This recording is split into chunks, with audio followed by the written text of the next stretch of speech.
L'enfant divin. Il était une fois, dans une ville appelée Zerkaali dans le Tamil Nadu, vivait un prêtre brahmane nommé Sivapahata Yerutayar. Lui et sa femme Bhagwati Ammayar avaient été sans enfants pendant longtemps, se repentirent et prièrent le seigneur Shiva au temple de Zerkaali Chatanatar et ils reçurent un fils en cadeau. En remerciant Dieu, ils élevèrent l'enfant avec joie. Un jour, comme d'habitude, il partit pour aller au temple. Son fils de 3 ans courut derrière lui.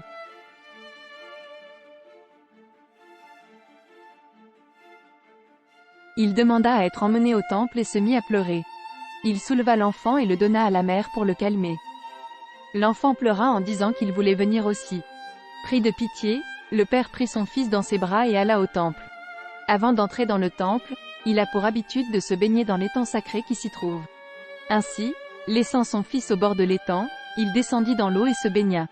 Il avait l'habitude de s'immerger dans l'eau et de réciter « Om Namah Shivaya » 108 fois. Pendant ce temps, l'enfant au bord de l'étang fut stupéfait de voir son père disparaître soudainement de sa vue. Elle pleura « Maman, papa ». Entendant cette voix pleine de larmes, le seigneur Shiva et la déesse Umadevi furent émus et apparurent devant l'enfant. Umadeviyar consola l'enfant qui pleurait, lui donna du lait et tous deux le bénirent avant de disparaître. Après un moment, le père sortit de l'étang et vit du lait couler de la bouche de son fils, ce qui le mit en colère. Indigné, il prit un petit bâton, se demandant si son fils avait bu le lait donné par une personne inconnue.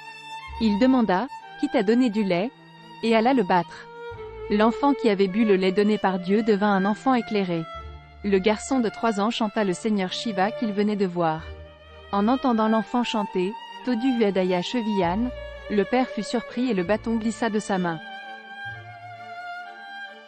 Portant son fils, il entra dans le temple et fit une révérence. Le enfant fut plus tard appelé Tirunahana Sambantar. Plus tard, il visita de nombreux temples et chanta de nombreux Devaram et Saivanisi, glorifiant ainsi le seigneur Shiva.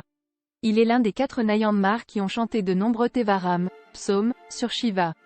Aujourd'hui, nous chantons aussi les chants chantés par Sambantar pour adorer le seigneur Shiva. En postant ci-dessous, veuillez me dire quel Tevaram vous chantez lorsque vous priez. S'il vous plaît, aimez, partagez et abonnez-vous, et soyez bénis.